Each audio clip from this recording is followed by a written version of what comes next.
എൻ്റെ എല്ലാ കൂട്ടുകാർക്കും ഒരിക്കൽ കൂടെ സ്വാഗതം.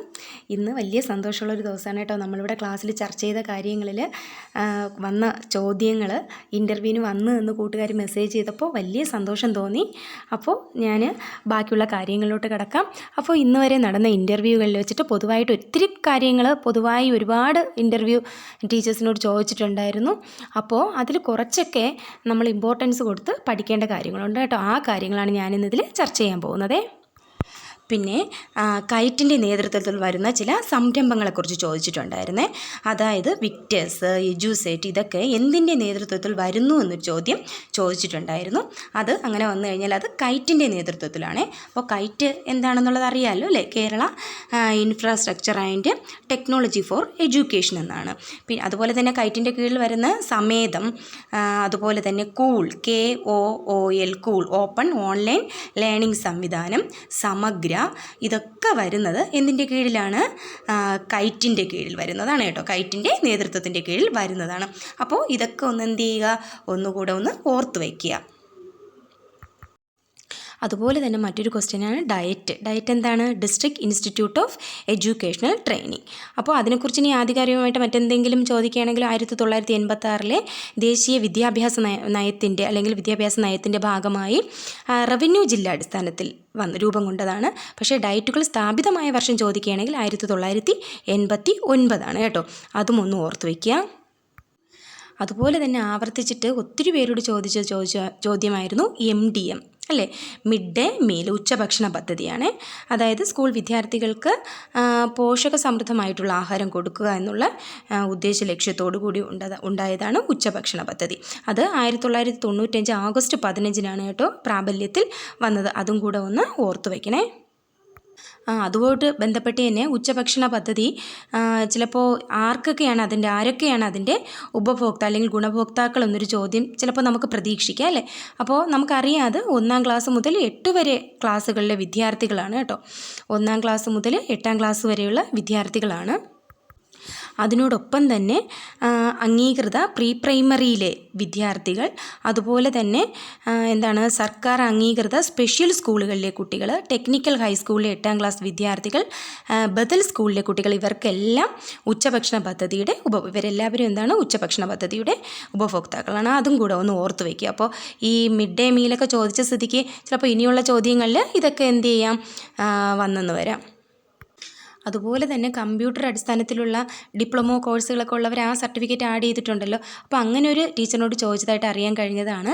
കേരളത്തിൽ നടപ്പാക്കി വരുന്ന കമ്പ്യൂട്ടർ സാക്ഷരതാ പദ്ധതി ഏതാണെന്നുള്ളത് നമുക്ക് എല്ലാവർക്കും അറിയാമെന്നുള്ളതാണ്. അക്ഷയ പദ്ധതി അല്ലേ? അതും കൂടെ ഒന്ന് ഓർത്ത് വയ്ക്കുക. അതുപോലെ തന്നെ കേരള വിദ്യാഭ്യാസ ഭരണ സംവിധാനത്തെക്കുറിച്ച് ചോദിച്ചിട്ടുണ്ടായിരുന്നേ. പിന്നെ അതിൽ ആദ്യം വരുന്നത് ആരാണ്? പൊതുവിദ്യാഭ്യാസ വകുപ്പ് മന്ത്രിയാണ്. അതിൻ്റെ തൊട്ട് താഴെ പൊതുവിദ്യാഭ്യാസ സെക്രട്ടറി വരുന്നുണ്ടല്ലേ? മന്ത്രിക്ക് തൊട്ട് താഴെയായിട്ട്, വിദ്യാഭ്യാസ മന്ത്രിക്ക് താഴെയായിട്ട് വരുന്നതാണ് പൊതുവിദ്യാഭ്യാസ സെക്രട്ടറി. അതിന് താഴെയാണ് പൊതുവിദ്യാഭ്യാസ ഡയറക്ടർ വരുന്നത് അല്ലേ? അതായത് DGE, director of general education വരുന്നത്. തൊട്ട് താഴെ ആരാണ്? വിദ്യാഭ്യാസ ഉപഡയറക്ടർ DDE വരുന്നുണ്ടല്ലേ? Deputy director of education. പിന്നെ അത് കഴിഞ്ഞിട്ട് DEO വരുന്നുണ്ട്, ജില്ലാ വിദ്യാഭ്യാസ ഓഫീസർ അല്ലേ? അതായത് ഡിസ്ട്രിക്ട് എഡ്യൂക്കേഷൻ ഓഫീസർ. പിന്നെ അതിനുശേഷം AEO വരുന്നുണ്ട്, അതായത് ഉപജില്ലാ വിദ്യാഭ്യാസ ഓഫീസർ. അതായത് അസിസ്റ്റൻ്റ് എഡ്യൂക്കേഷൻ ഓഫീസർ. ഇതിങ്ങനെയാണ് അതിൻ്റെ ഒരു ഇത് വരുന്നത് അല്ലേ? അവസാനം ആരാണ്? പ്രഥമാധ്യാപകൻ അല്ലെങ്കിൽ അധ്യാപിക. ആ ഒരു ക്രമത്തിലാണ് വരുന്നത്. പിന്നെ വിദ്യാലയ ഭരണ സംവിധാനം, അതിലാരൊക്കെ ഉൾപ്പെടും? നമുക്കെല്ലാവർക്കും അറിയായിരിക്കും അല്ലേ? പ്രഥമാധ്യാപകൻ, അധ്യാപകർ, സ്റ്റാഫ് ക്ലബ്ബ്, PTA, അതിനെക്കുറിച്ചുള്ള കാര്യങ്ങൾ നമുക്കറിയാം. അതുപോലെ തന്നെ അധ്യാപകൻ്റെ ചുമതലകൾ, അധ്യാപകരുടെ ചുമതലകൾ എന്താണ്, പിന്നെ അധ്യാപകർ തയ്യാറാക്കി സൂക്ഷിക്കേണ്ട രേഖകൾ എന്താണ്, അതിനെക്കുറിച്ചിട്ടൊക്കെ ഉള്ള ചോദ്യങ്ങളുണ്ട്. അപ്പോൾ അതൊക്കെ എന്ത് ചെയ്യുക, നമുക്ക് കൂടുതൽ അതിനെ എക്സ്പ്ലെയിൻ ചെയ്ത് പോകാനുള്ള സമയമില്ല. അപ്പോൾ അതൊക്കെ ഒന്ന് എന്ത് ചെയ്യുക, റെഫർ ചെയ്ത് പഠിച്ചു വയ്ക്കുക. കേരള വിദ്യാഭ്യാസ പദ്ധതികൾ, മേലധികാരികൾ, അപ്പോൾ അവരെക്കുറിച്ച് ഇത്തരത്തിലുള്ള ചോദ്യങ്ങളാണ് കേട്ടോ ആവർത്തിച്ചിട്ട് വന്നത്. പിന്നെ ക്ലാസ് റൂമിനകത്ത് നിന്ന് തന്നെ പരിസര പഠനവുമായി ബന്ധപ്പെടുത്തി എങ്ങനെ നമുക്ക് പഠിപ്പിക്കാം എന്നുള്ള കാര്യം, ഫീൽഡ് ട്രിപ്പിനായി അധ്യാപകർ എന്തൊക്കെ ആസൂത്രണങ്ങളാണ് ചെയ്യേണ്ടത് എന്നുള്ള കാര്യങ്ങളൊക്കെ ചോദിച്ചിട്ടുണ്ടായിരുന്നു. പരിസര പഠനം എന്ന് പറയുന്ന വിഷയത്തിൽ താല്പര്യം ഉണ്ടാവാൻ നമ്മൾ എന്തൊക്കെ ക്ലാസ് റൂമിൽ ചെയ്യണം എന്നുള്ള കാര്യം ചിന്തിക്കേണ്ടതായിട്ടുണ്ടല്ലേ. അതായത് ക്ലാസ് റൂമിനകത്ത് നിന്ന് കുട്ടിയെ പുറത്തോട്ട് കൊണ്ടുപോയി പുറത്തുള്ള കാര്യങ്ങൾ അവനെ കാണിച്ചു കൊടുത്ത് പരിചയപ്പെടുത്തി കൊടുത്ത് പഠിപ്പിക്കുന്നതായിരിക്കും പരിസര പഠന ക്ലാസ് ഏറ്റവും അത്യുത്തമമായിട്ടുള്ളത്. അതുപോലെ തന്നെ ഫീൽഡ് ട്രിപ്പുകൾ സംഘടിപ്പിക്കുക അല്ലേ. അപ്പോൾ കൃഷി ചെയ്യുന്ന സ്ഥലങ്ങൾ, അവന് പഠിക്കാനുള്ള പാഠവുമായിട്ട് ബന്ധപ്പെട്ട ചില സ്ഥലങ്ങളൊക്കെ സന്ദർശിക്കുക. അത്തരത്തിലുള്ള കാര്യങ്ങളൊക്കെ കുട്ടിയിൽ എത്തിക്കുമ്പോൾ പ്രകൃതിയുമായിട്ട് ഇണങ്ങിയുള്ള കാര്യങ്ങൾ അല്ലേ, സൂര്യനെക്കുറിച്ചും ചന്ദ്രനെക്കുറിച്ചും ഒക്കെ പഠിപ്പിക്കുമ്പോൾ അവയൊക്കെ ബന്ധപ്പെടുത്തി ഉള്ള കാര്യങ്ങൾ പഠിപ്പിക്കുമ്പോൾ അവനെന്ത് ചെയ്യും, കൂടുതലായിട്ട് പരിസര പഠന ക്ലാസ് ഇൻട്രസ്റ്റീവ് ആയിട്ടുണ്ടാവും. അതുപോലെ തന്നെ ഡിഗ്രിയൊക്കെ കഴിഞ്ഞവർ, ഇപ്പോൾ PG ഒക്കെ കഴിഞ്ഞവർ അതിന് മെയിനായിട്ടെടുത്ത വിഷയങ്ങളെക്കുറിച്ച് കുറച്ചൊക്കെ എന്ത് ചെയ്യുക, പഠിച്ച് വയ്ക്കുക കേട്ടോ. അപ്പോൾ അതുമായിട്ട് ബന്ധപ്പെട്ട് ഉള്ള ചോദ്യങ്ങളൊക്കെ ഒരുപാട് ചോദിച്ചു വരുന്നതായിട്ട്, അതായത് ഭാഷ മലയാളം പഠിച്ചവരോട് കവിതയെക്കുറിച്ചും കവികളെക്കുറിച്ചും ഏതെങ്കിലുമൊക്കെ ഇപ്പോൾ സമകാലികരായിട്ടുള്ള എഴുത്തുകാരെക്കുറിച്ച് അവരെഴുതിയ കൃതികളെക്കുറിച്ചൊക്കെ ചോദിക്കുന്നുണ്ട്. അതുപോലെ തന്നെ ഇംഗ്ലീഷൊക്കെ മെയിൻ എടുത്തവരോട് ഗ്രാമറിൻ്റെ ചില ഭാഗങ്ങളൊക്കെ ചോദിച്ചതായിട്ട് അറിയാൻ കഴിഞ്ഞു. പിന്നെ വീട്ടിൽ റിസോഴ്സുകളൊന്നും ഇല്ലാത്ത കുട്ടികൾക്ക് അല്ലേ, അവർക്ക് വേണ്ടത്ര ഒരു മൊബൈൽ ഫോണോ എന്തെങ്കിലും കണ്ടുപിടിക്കാനായിട്ട് സെർച്ച് ചെയ്യാനായിട്ടുള്ള സംവിധാനങ്ങളോ വർത്തമാന പത്രമോ അങ്ങനെ TV അതുമായിട്ട് ബന്ധപ്പെട്ട കാര്യങ്ങളൊന്നും ഇല്ലാത്ത ഒരു കുട്ടിക്ക് നമ്മളിപ്പോൾ തുടർ പ്രവർത്തനമൊക്കെ ഇടാറുണ്ടല്ലേ. അപ്പം ഇടുമ്പോഴത്തേക്കും എന്താണ്, കുട്ടിക്ക് വീട്ടിൽ പോയി അത് ചെയ്യാൻ കഴിയില്ല. അങ്ങനെയുള്ള സാഹചര്യത്തിൽ അത്തരം കുട്ടികളെ നമുക്ക് എങ്ങനെ സഹായിക്കാം എന്നുള്ളൊരു ചോദ്യം ഉണ്ടായിരുന്നു. അപ്പോൾ അതിന് വേണ്ടിയിട്ടുള്ള ഒരുക്കങ്ങൾ ക്ലാസ്സിൽ അധ്യാപകൻ തന്നെ എന്ത് ചെയ്യണം, കുട്ടിക്ക് ഒരുക്കി കൊടുക്കുകയാണ് വേണ്ടത്. അപ്പോൾ അത്തരത്തിലുള്ള കുട്ടികളെ എങ്ങനെ നമുക്ക് പ്രവർത്തനങ്ങളിൽ ആക്റ്റീവ് ആക്കാം എന്നുള്ള ചോദ്യങ്ങളുണ്ടായിരുന്നു. മറ്റൊരു ചോദ്യം എന്ന് വെച്ചാൽ ശാസ്ത്ര പഠനത്തിന് ആവശ്യമായ പഠന സാമഗ്രികൾ എന്താണ്, അതുപോലെ തന്നെ കവിത പഠിപ്പിക്കാനായിട്ട്, അപ്പോൾ മലയാളം പഠിപ്പിക്കാനായിട്ട് ക്ലാസ്സിൽ ടീച്ചർ വരുമ്പോൾ ആ കവിത കുട്ടിക്ക് ഇൻട്രസ്റ്റ് ആയിട്ട് പഠിപ്പിക്കാനായിട്ട് നമുക്ക് എന്തൊക്കെ കാര്യങ്ങൾ സ്വീകരിക്കാം, അതുപോലെ തന്നെ മാപ്പിനെ കുറിച്ച് അതൊക്കെ നമ്മൾ മുന്നത്തെ ക്ലാസ്സിൽ പറഞ്ഞിട്ടുണ്ടായിരുന്നല്ലേ, ദിക്കുകൾ എങ്ങനെ പഠിപ്പിക്കാം എന്നുള്ള കാര്യം. പിന്നെ അതുപോലെ തന്നെ ക്ലാസ് മുറിയെ എങ്ങനെ പഠന പ്രവർത്തനത്തിന് ഉപയോഗിക്കാം എന്നുള്ളതല്ലേ. ചില കുട്ടികൾക്ക് എന്താണ് പിന്നെ ചില ഭാഗങ്ങളൊക്കെ പഠനത്തിന് അപര്യാപ്തമായിട്ട് വരാറുണ്ട്. നേരത്തെ പറഞ്ഞതുപോലെ തന്നെ ഒരു പ്രവർത്തനം കുട്ടിക്ക് വീട്ടിൽ പോയി ചെയ്യാനായിട്ട് ഇട്ട് കഴിഞ്ഞാൽ അത് ചിലപ്പോൾ എന്തായില്ല, സുഗമമായിട്ട് ചെയ്യാൻ കഴിയില്ല. അപ്പോൾ ആ സാഹചര്യം വരുമ്പോൾ ഒരു അധ്യാപകൻ എന്ന നിലയിൽ ക്ലാസ് മുറിയെ തന്നെ നമ്മൾ എന്ത് ചെയ്യണം, പഠന പ്രവർത്തനങ്ങൾക്കായിട്ട് ഉപയോഗിക്കേണ്ടി വരും. അത് എത്തരത്തിൽ നമ്മൾക്ക് ഉപയോഗിക്കാൻ പറ്റും. പൊതുവിദ്യാലയങ്ങളിൽ കുട്ടികൾ ഇപ്പോൾ എന്ത് ചെയ്യുന്നു, വളരെ നല്ല രീതിയിൽ ഉയർന്നു വരുന്നുണ്ട്. അതിൻ്റെ കാരണങ്ങൾ എന്തായിരിക്കാം, ഒരു അധ്യാപകൻ എന്നുള്ള നിലയിൽ നിങ്ങളുടെ കാഴ്ചപ്പാട് എന്താണ് അത്തരത്തിലുള്ള ചോദ്യം. നാടൻ പാട്ട്, ഏതെങ്കിലും ഒരു നാടൻ പാട്ട് പാടാനായിട്ട് പറഞ്ഞിട്ടുണ്ടായിരുന്നേ. അപ്പോൾ അത്തരം ചോദ്യങ്ങൾ നമുക്ക് പ്രതീക്ഷിക്കാം. കാരണം എന്ന് വെച്ചാൽ ഇപ്പോൾ മാറി വന്ന ടെക്സ്റ്റ് ബുക്ക് ഫസ്റ്റ് സ്റ്റാൻഡേർഡിൻ്റെയും തേർഡ് സ്റ്റാൻഡേർഡിൻ്റെയും 5th ടെക്സ്റ്റ് ബുക്കുകൾ നോക്കുമ്പോൾ അതിനകത്ത് ഒത്തിരി നാടൻ പാട്ടുകൾ അല്ലെങ്കിൽ ഗോത്രവിഭാഗക്കാരുടെ ഭാഷ കവിതകളൊക്കെ ധാരാളം ഉൾപ്പെടുത്തിയിട്ടുണ്ട്. അതുകൊണ്ട് തന്നെ അത്തരത്തിലുള്ള ചോദ്യങ്ങൾ നമ്മൾ പ്രതീക്ഷിച്ചിട്ട് വേണം എന്ത് ചെയ്യാൻ, ഇൻ്റർവ്യൂവിനോട്ട് പോകാനായിട്ട്. അതുപോലെ ബയോഡേറ്റ ഫില്ല് ചെയ്യുന്ന സമയത്ത് നമ്മൾ ഹോബി വെക്കാറുണ്ടല്ലേ. അപ്പോൾ അതുമായിട്ട് റിലേറ്റ് ചെയ്തുള്ള ചോദ്യങ്ങൾ ഒത്തിരി ചോദിച്ചിട്ടുണ്ടായിരുന്നേ. ചില ടീച്ചേഴ്സിനോട് അവർ എഴുതി വെച്ചിരുന്നത് റീഡിങ് ആൻഡ് റൈറ്റിംഗ്. അപ്പോൾ അങ്ങനെ ഒരു ടീച്ചറോട് ചോദിച്ചതാണ്, എന്താണ് നിങ്ങൾ എഴുതുകയാണെങ്കിൽ ഇപ്പോൾ കവിത എന്തെഴുതുമെന്ന് ചോദിച്ചപ്പോൾ കവിതയാണെന്ന് പറഞ്ഞു. എങ്കിൽ നിങ്ങൾ എഴുതിയ കവിതയുടെ 4 വരി ചൊല്ലാനായിട്ട് പറഞ്ഞിട്ടുണ്ടായിരുന്നു. അതുപോലെ തന്നെ ഡാൻസ് ഹോബിയായിട്ട് പറഞ്ഞിട്ടുണ്ടായിരുന്നു.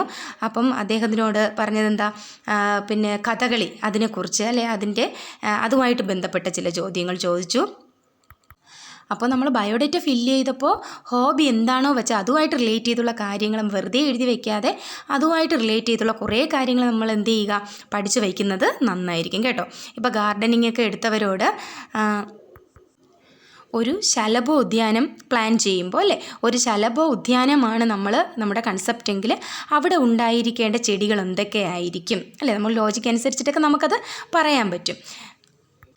അതുപോലെ തന്നെ നെഹ്റുവിനെക്കുറിച്ച്, ഗാന്ധിജിയെക്കുറിച്ച്, അപ്പോൾ ഇവരെയൊക്കെ കുറിച്ച് പഠിപ്പിക്കുമ്പോൾ നമുക്ക് എന്തെല്ലാം പഠനോപകരണങ്ങൾ കുട്ടികളെ കൊണ്ട് ചെയ്യിക്കാം എന്നുള്ള ചോദ്യമുണ്ടായിരുന്നു. അധ്യാപക ദിനത്തെക്കുറിച്ച് ചോദിച്ചിട്ടുണ്ടായിരുന്നു. പിന്നെ അതുപോലെ തന്നെ പൊതുവിദ്യാഭ്യാസ സംരക്ഷണ യജ്ഞം, ക്ലാസ് പ്രവർത്തനങ്ങളിൽ പിന്നിൽ നിൽക്കുന്നവരെ എങ്ങനെ നമുക്ക് മുന്നിലോട്ട് കൊണ്ടുവരാം, ഇത്തരത്തിലുള്ള ചോദ്യങ്ങളൊക്കെ ചോദിച്ചതായിട്ട് അറിയാൻ കഴിഞ്ഞു. അതുപോലെ തന്നെ കറണ്ട് അഫയേഴ്സ് റിലേറ്റ് ചെയ്തിട്ടുള്ള ക്വസ്റ്റ്യൻസൊക്കെ ഉണ്ടായിരുന്നു കേട്ടോ. വിദ്യാഭ്യാസ മന്ത്രി ആരാണ്, കേന്ദ്ര വിദ്യാഭ്യാസ മന്ത്രി ആരാണ്, അതുപോലെ തന്നെ 4ാം ക്ലാസ്സിലെ കുട്ടികൾക്ക് വായനാശീലവും ഒക്കെ നമുക്ക് എന്താണ് ഇൻട്രസ്റ്റ് ആയിട്ട് കൊണ്ടുവരിക, അല്ലെങ്കിൽ വായനാശീലം കൂട്ടാനായിട്ട് നമുക്ക് എന്തൊക്കെ കാര്യങ്ങൾ അവന് ചെയ്യാൻ പറ്റുമെന്നുള്ള കാര്യം. അതുപോലെ തന്നെ മൊബൈൽ ഫോണിൻ്റെ ഉപയോഗം അല്ലേ, മൊബൈൽ വർദ്ധിച്ചു വരുന്ന വിദ്യാർത്ഥികളിലെ മൊബൈൽ ഫോണിൻ്റെ ഉപയോഗം നമുക്ക് എങ്ങനെ അതിനെ അധ്യാപകൻ എന്നുള്ള നിലയിൽ നമുക്കതിനെ കൺട്രോൾ ചെയ്യിപ്പിക്കാൻ പറ്റും. ടീച്ചിങ് മാനുവൽ തയ്യാറാക്കുമ്പോൾ നമ്മൾ ശ്രദ്ധിക്കേണ്ട കാര്യങ്ങൾ എന്തൊക്കെയാണ്. അതുപോലെ തന്നെ സർവ്വസാധാരണമായിട്ട് ഒത്തിരി ടീച്ചേഴ്സിനോട് ചോദിച്ച ചോദ്യമാണ് കേട്ടോ. ടീച്ചർ എന്നുള്ള ഈ ഒരു പ്രൊഫഷൻ അല്ലേ, അത് തിരഞ്ഞെടുക്കാനുണ്ടായ കാരണം എന്താണ്? ചൈൽഡ് സെൻറ്റേർഡ് ക്ലാസ് റൂമാണോ ടീച്ചർ സെൻറ്റേർഡ് ക്ലാസ് റൂമാണോ ഇഷ്ടം, അത് ചൂസ് ചെയ്യേണ്ട കാരണം എന്താണ്, എന്തുകൊണ്ടാണ് അത് നല്ലതെന്ന് പറയുന്നത് എന്നുള്ള ചോദ്യങ്ങൾ. അതുപോലെ പ്രൈമറി തലത്തിൽ ഗണിത അധ്യാപകന് എങ്ങനെ ക്ലാസ് റൂം റിലേറ്റബിളായിട്ട് ഗണിതം പഠിപ്പിക്കാം എന്നുള്ള കാര്യങ്ങളൊക്കെ ചോദിച്ചിട്ടുണ്ടായിരുന്നേ. അപ്പോൾ നിങ്ങൾ ബയോഡേറ്റ ബേസ് ചെയ്തിട്ടുള്ള കാര്യങ്ങൾ കുറച്ചധികം എന്ത് ചെയ്യുക, പഠിച്ചു വയ്ക്കുക. അതത് സബ്ജക്റ്റ് ടീച്ചേഴ്സ് അത്തരത്തിലുള്ള ചോദ്യങ്ങൾക്ക് നന്നായിട്ട് എന്ത് ചെയ്യണം, പ്രിപ്പയർ ചെയ്ത് പോകണം. പിന്നെ ഇൻ്റർവ്യൂ അറ്റൻഡ് ചെയ്ത എല്ലാവരിൽ നിന്നും എനിക്ക് അറിയാൻ കഴിഞ്ഞതെന്ന് വെച്ചാൽ ടെൻഷനോടെയാണ് കയറി പോകുന്നുവെങ്കിലും വളരെ നല്ല രീതിയിലുള്ള ഒരു ഇൻ്റർവ്യൂ ആയിരുന്നു എന്നാണ് എല്ലാവരും പറഞ്ഞിട്ടുണ്ടായിരുന്നത്. കാരണം ഒരു ടെൻഷൻ്റെ ആവശ്യവും ഇല്ല. ചെന്ന് കയറുമ്പോൾ തന്നെ ഇൻ്റർവ്യൂ ബോർഡിൽ ഉണ്ടായിരുന്നവർ അങ്ങോട്ട് തന്നെ ഇവിടെ നിന്ന് വരുന്നു, ആ സ്ഥലത്തിൻ്റെ ഇന്ന സ്ഥലത്ത് നിന്നാണല്ലേ എന്നൊക്കെ ചോദിച്ച് ആശയവിനിമയം നടത്തി അങ്ങോട്ടും ഇങ്ങോട്ടുമുള്ള സംസാരത്തിലൂടെ വളരെ കൂളായിട്ടുള്ള ഒരു ഇൻ്റർവ്യൂ ആയിരുന്നു എന്നാണ് എനിക്ക് എല്ലാ ടീച്ചേഴ്സിൽ നിന്നും പോയ എല്ലാ അധ്യാപക വിദ്യാർത്ഥികളിൽ നിന്നും അറിയാൻ കഴിഞ്ഞത്. അതുകൊണ്ട് തന്നെ പോകുന്ന നമ്മളെല്ലാവരും ഇത് തന്നെ ആയിരിക്കണം പ്രതീക്ഷിച്ച് പോകേണ്ടല്ലേ. ഓവറായിട്ട് ടെൻഷൻ അടിക്കേണ്ട കാര്യമില്ല. പഠിച്ച കാര്യങ്ങളൊക്കെ ഓവറായിട്ട് കിടന്ന് ഇങ്ങനെ എല്ലാം കൂടെ വാരി വലിച്ചിട്ട് പഠിക്കണ്ടല്ലേ. പഠിച്ച കാര്യങ്ങളൊക്കെ ഒന്ന് മനസ്സിൽ ഓർത്ത് വയ്ക്കുക. നല്ല കൂളായിട്ട് തന്നെ എന്ത് ചെയ്യുക, ഇൻ്റർവ്യൂവിന് അറ്റൻഡ് ചെയ്യുക. അപ്പോൾ ഞാൻ അറിഞ്ഞ കാര്യങ്ങളാണ് കേട്ടോ നിങ്ങളുമായിട്ട് ഷെയർ ചെയ്തത്. അപ്പോൾ ഇനി നമുക്ക് മറ്റൊരു ക്ലാസ്സിൽ വീണ്ടും കാണാം. ഇന്ന് ഇത്രയേ ഉള്ളൂ. Okay, by.